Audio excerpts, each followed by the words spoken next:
সত্যি এই বছর আমাদের কৃষ্ণনগরে ঠাকুর মুখ তুলে চেয়েছেন। হ্যাঁ মহারাজ, ধান একেবারে পরিপূর্ণ হয়েছে। তা কবে ধান কাটা হবে পুটির বাবা? এবারে পেকেই এসেছে, সপ্তাহখানেকের মধ্যে ধান কাটতে হবে। বেশ বেশ, তাহলে তো ভালোই হলো। এই মাসের শেষের দিকেই তো নবাব বাহাদুরকে শস্যের খাজনা পাঠানোর কথা। হ্যাঁ মহারাজ, এবারে নবাব বাহাদুর খুশি হবে। ঠিক বলেছ গোপাল।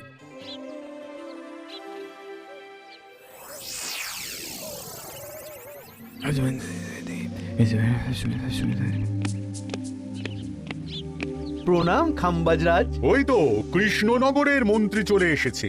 ও, এর কথাই তুমি বলেছিলে? হ্যাঁ, ওই রাজ্যের সব খবরাখবর আমায় দেয়। ইনি কে? ইনি হলেন জমিদার কেশকান্ত বর্মন, আমার রাজ্যেরই দক্ষিণ পশ্চিম গ্রামের জমিদার, আমার প্রিয় বন্ধু। নামটা বেশ অন্যরকম, কেশকান্ত। আসলে ওদের বংশ পরম্পরায় সকলের উন্নত ঘন কেশ আছে, তাই ওদের পরিবারের সবারও নামে একটা করে কেশ আছে।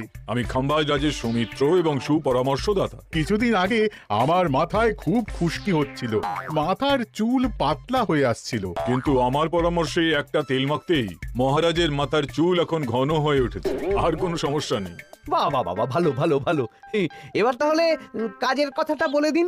এবারে তো শুনলাম তোমাদের রাজ্যে অনেক ধান উৎপাদন হয়েছে, তাই স্বাভাবিকভাবে নবাব বাহাদুরের কাছে রাজস্ব অনেক বেশি দেবে, কি তাই তো? হ্যাঁ, এবারে রাজস্ব দানে কৃষ্ণনগরই প্রথম হবে।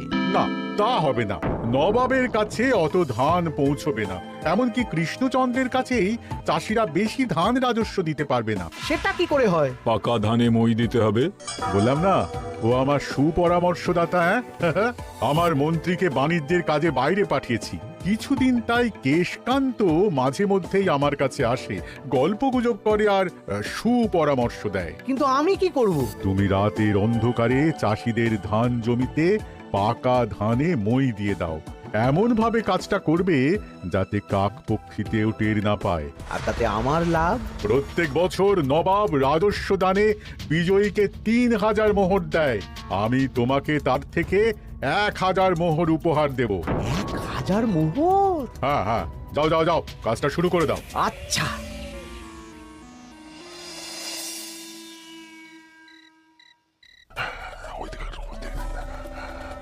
তাহলে আর দেরি কেন, মন্ত্রীমশাই কথা মতো কাজ শুরু কর। হ্যাঁ চল।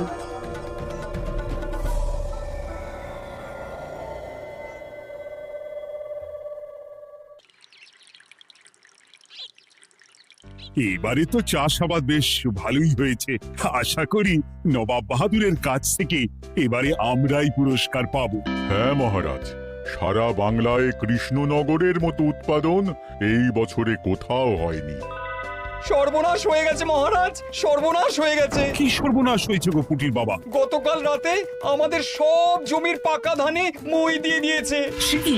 এবার আমরা কি করব মহারাজ? কাদের কাদের জমিতে হয়েছে এসব? যেই জমিতে তাকাবেন সেই জমিতেই এই কাণ্ড, ধান ঝরে সব মাটিতে পড়ে আছে। এবার আমরা কি করব? হায় হায় হায়, এবার আমাদের রাজ্যের কি হবে? নবাব বাহাদুরকে তো জবাব দিতে পারবো না। বড় বিপদ হয়ে গেল, রাজ্যে গ্রহের প্রকোপ নেমে এলো। ও, আর কদিন পরেই আমার টেকে আসবে 1000 মোহর। ঠিক আছে, তোমরা সবাই এখন বাড়ি যাও। না, আমার মন মেজাজ ভালো নেই।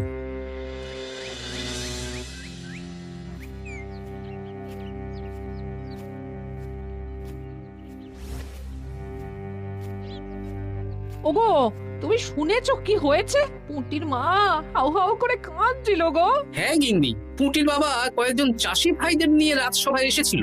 শুনলাম রাতারাতি কে বা কারা চাষ জমিতে পাকা ধানে মই দিয়েছে। কত বড় সর্বনাশ হয়ে গেল বলো, কি হবে গো? কি যে হবে ভগবান জানে। বলি তুমি পারলে না পুঁটিদের একটু সাহায্য করো। হ্যাঁ, আমি মনে মনে ভেবেই রেখেছি বুঝলে, এবার বেতন পেলে পুঁটিদের বাড়িতে মাসোহারার জিনিসপত্র দিয়ে আসবো। নবাব বাহাদুরের কাছে মহারাজ খাজনা কিভাবে দেবেন? সেটাই তো বুঝতে পারছি না। আপনি এত চিন্তা করবেন না, রাজবাড়ির ভাড়ার থেকে আপাতত কিছু বস্তা ধান পাঠানোর ব্যবস্থা করুন। তারপর নবাব বাহাদুরের কাছে গিয়ে বলবেন, আস্তে আস্তে সব দিয়ে দেবেন মহারাজ। তাই করতে হবে, তাছাড়া তো আর অন্য কোনো উপায় দেখতে পাচ্ছি না। কিন্তু এবারে আর আমাদের মান রক্ষা হবে না।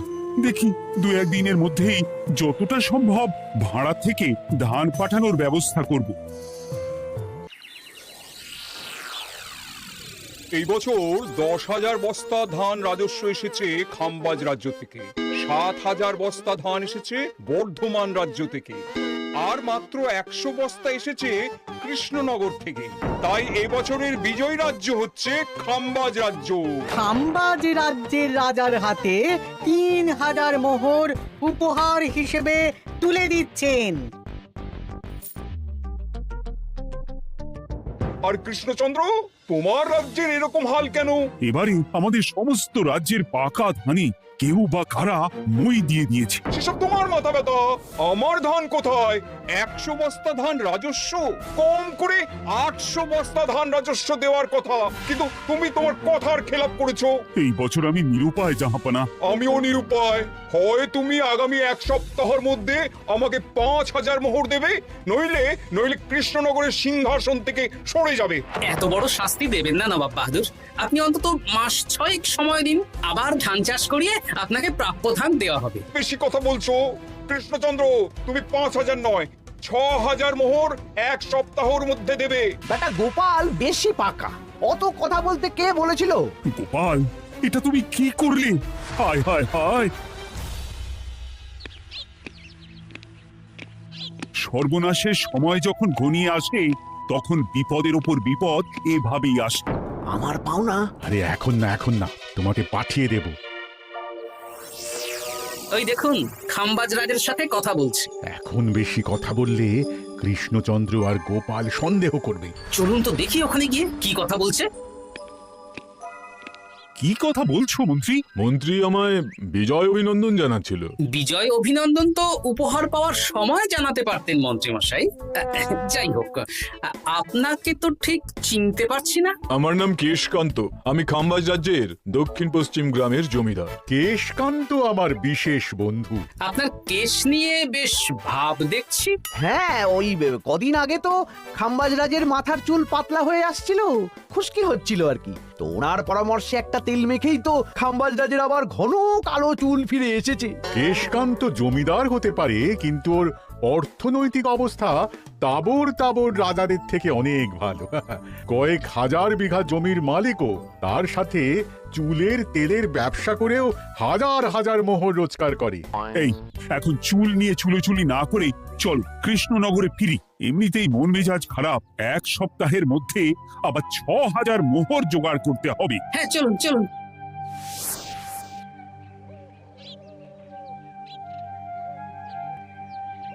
আচ্ছা মন্ত্রীমশাই, আপনি এই কেশকান্ত জমিদারের ব্যাপারে এত কিছু জানলেন কি করে?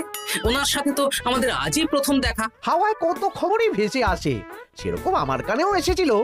সব বাদ দাও। গোপাল, মন্ত্রী দুজনেই ভাবনা চিন্তা করো কিভাবে 6,000 মোহর জোগাড় হবে। পাকা ধানে মই পড়লো, এখন আবার এত বড় বোঝা। আমার কাছেও মহারাজ বেশি অর্থ নেই, সব মিলিয়ে মিশিয়ে ওই 150 থেকে 200 মোহর মতো আছে বাড়িতে।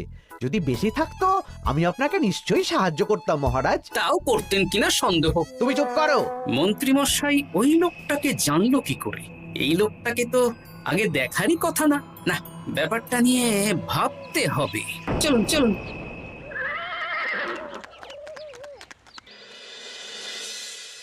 বুঝলে গিন্নি, 1 সপ্তাহের মধ্যে মহারাজকে 6,000 মোহর জোগাড় করতেই হবে, নইলে সিংহাসন ছাড়তে হবে। এখন কিন্তু আমাদের উচিত মহারাজের পাশে দাঁড়ানো। কিছু ভেবেছো কি? আপাতত আমার বিয়েতে পাওয়া আংটি বন্ধক রাখবো, আর তুমি যদি... হ্যাঁ, আমার যে দুটো গয়নাগাটি আছে ওগুলোও বন্ধক রাখো, পরে আস্তে আস্তে ছাড়িয়ে নেবক্ষণ। দেখি বাকি সভাসদদেরকেও বলবো, যে যতটা পারে। তারপর ভগবানই ভরসা।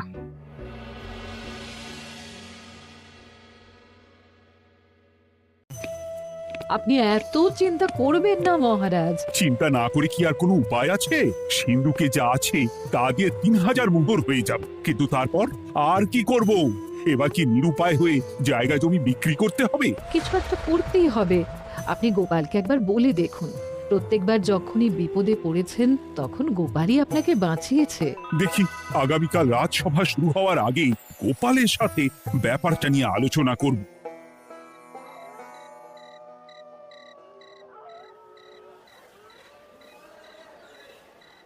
এই যে শ্যাকরা, কি করছো? এই তো, বলুন। শোনো, আমার গিন্নির জন্য একটা হীরের হার বানাতে হবে, ওই 1000 মোহরের মধ্যে। 1000 মোহরে তো হীরের নাক, কান, গলা, হাত, পা সব গয়না, এই সব গয়না হয়ে যাবে মন্ত্রীমশাই। তাহলে বানাও, এই নাও 1000 মোহর। ওরে বাবা, মন্ত্রী মশাই, 1000 মোহর? এই মন্দার বাজারে এত মোহর কোথায় পেলেন? গতকালই তো বললেন আপনার কাছে 150 থেকে 200টা আছে। সে যেখান থেকেই পাই, তাতে তোমার কি? না, আমার কিছু না। শ্যাকরা, আমি কয়েকটা গয়না বন্ধক রাখবো। দেখি কি আছে, এই সব মিলিয়ে এতে আমি 15 মোহর দিতে পারবো। বেশ, তাই দাও। আমি ধীরে ধীরে শোধ করে গয়নাগুলো ছাড়িয়ে নেব। হ্যাঁ, মন্ত্রীর ব্যবহারগুলো বেশ সন্দেহজনক লাগছে।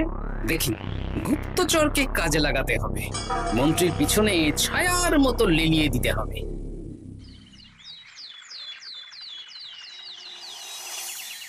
মহারাজ, আমি চেষ্টা করছি আপনার এই মোহর কিভাবে জোগাড় করা যায়, আপ্রাণ চেষ্টা করছি। দেখো, আমি 3000 মোহর পারবো, কিন্তু তার বেশি হলে জায়গা জমি বেচতে হবে, হাতে যে বেশি দিন সময়ও নেই। আচ্ছা মহারাজ, দেখছি। তবে মন্ত্রীমশাই চাইলেই আপনাকে 1000 মোহর দিয়ে সাহায্য করতে পারতেন, কিন্তু উনি তা না দিয়ে ওনার গিন্নির গয়না বানাচ্ছেন, হীরের গয়না। দেখি, মন্ত্রী তো কালকেই বলল ওর কাছে 150 থেকে 200 মোহর আছে মাত্র। 1000 মোহর কোথা থেকে পেল? সে উনিই জানেন। তবে তার খবর খুব তাড়াতাড়ি আশা করি পেয়ে যাব মহারাজ।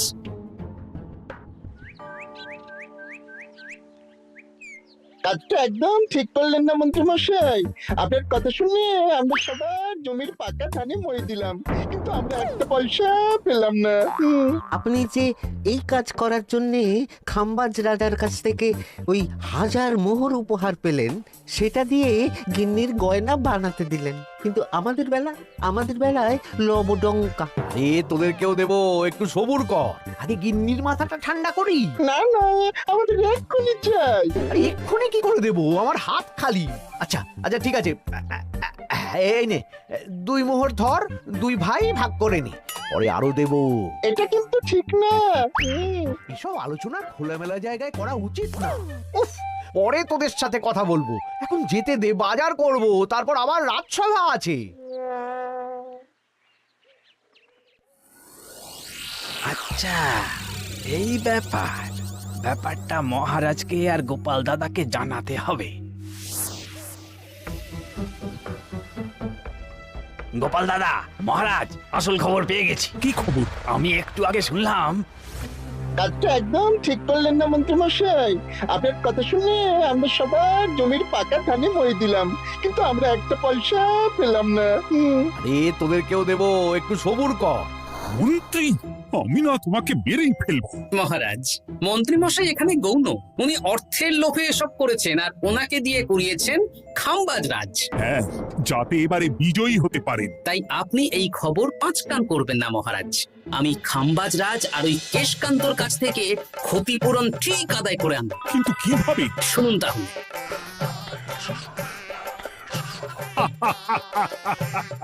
দারুণ বুদ্ধি। তাহলে এখন আসি মহারাজ, কাউকে কিচ্ছু বলার দরকার নেই। আপনি শুধু আগামীকাল সন্ধেবেলা খাম্বাজ রাজের দরবারে চলে আসুন, পারলে নবাব বাহাদুরকেও সঙ্গে করে নিয়ে আসুন। হ্যাঁ। প্রণাম খাম্বাজ রাজ। কে আপনি? আমি হতাশ রঞ্জন, পশ্চিমে থাকি। কি চাই বলুন? কিছু চাই না, তবে একটা কথা শুনলাম তাই বলতে এলাম। কি কথা? আমি শুনলাম মহারাজ আপনার মাথার চুলগুলো সব নকল। আমার এত সুন্দর চুল সব নকল? ফাজলামো হচ্ছে। আমি যদি প্রমাণ করে দিই আপনার চুল নকল, তাহলে কি? তাহলে আপনি আমাকে 100 মোহর দেবেন, আর প্রমাণ না করতে পারলে আমি আপনাকে 100 মোহর দেব। বেশ, দেখো, এক্ষুনি দেখো, আমারই তো 100 মোহর লাভ হবে। এখন না, আজ সন্ধে বেলায়। বেশ বেশ, তখনই এসো। এবারে জমিদার কেশকান্তর বাড়ি যেতে হবে। জমিদার মশাই বাড়ি আছেন? কে মশাই আপনি? আমি হতাশ রঞ্জন, পশ্চিমে থাকি। আমি বিশাল ক্ষমতাশালী লোক। কিসের ক্ষমতা? আমি রাজরাজাদের মারধর করি, চুল ধরে টানি, শাস্তি দিই। এসব কি উল্টোপাল্টা বলছেন? খাম্বাজ রাজ আপনার বন্ধু না? হ্যাঁ, প্রিয় বন্ধু।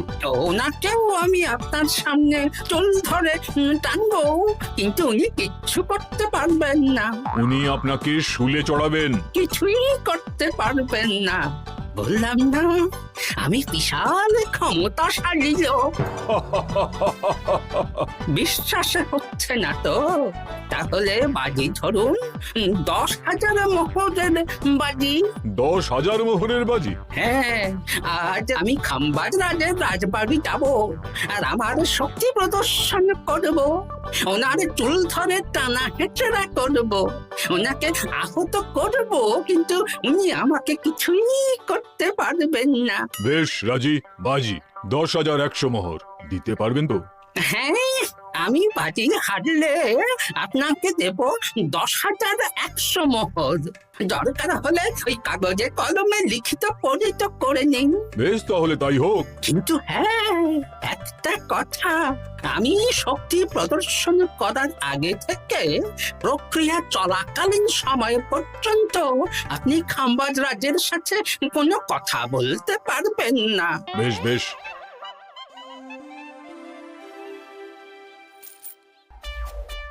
তাহলে শুরু করি। শুরু করো। এবার আমি প্রমাণ করেই ছাড়বো।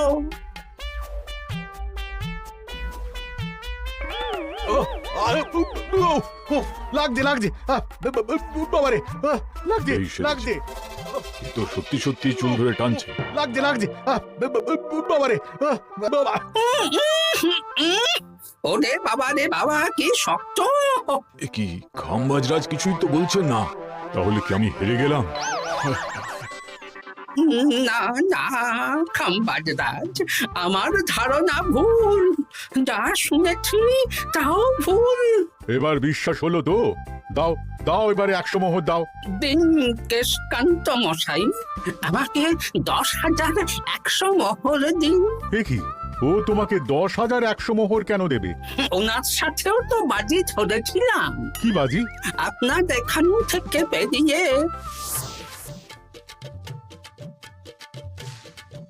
এবারে দিন তো দেখি, সব কাগজ কলমে লেখা আছে। এই নাও। হায় হায় হায় হায়। সাবাস গোপাল, সাবাস, তুমি আমার মুখ রক্ষা করেছো। গোপাল, কৃষ্ণচন্দ্র, নবাব বাহাদুর, আপনারা? হ্যাঁ, আমি গোপাল। এটা ছাড়া আর কোনো উপায় ছিল না খাম্বাজ রাজ।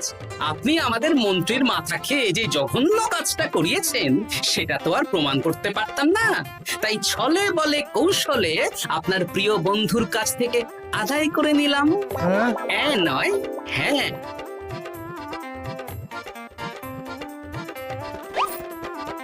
এই নিন মহারাজ। এতে কত মোহর আছে? 10,100 মোহর। এর থেকে 100 খাম্বাজ রাজকে দিন, 6,000 নবাব বাহাদুরকে, আর বাকিটা আপনার কাছে রাখুন। এত ধান নষ্ট হলো।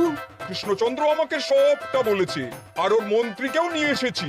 ধোলাই খেয়েই সব বলে দিয়েছে। এই কে আছো?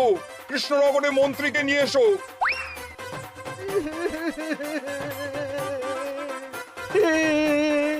মারকে আমি সব বলে দিয়েছি খাম্বাজ রাজ। উদ্ধার করে তো জাহাপানা, আমাকে ক্ষমা করে দিন।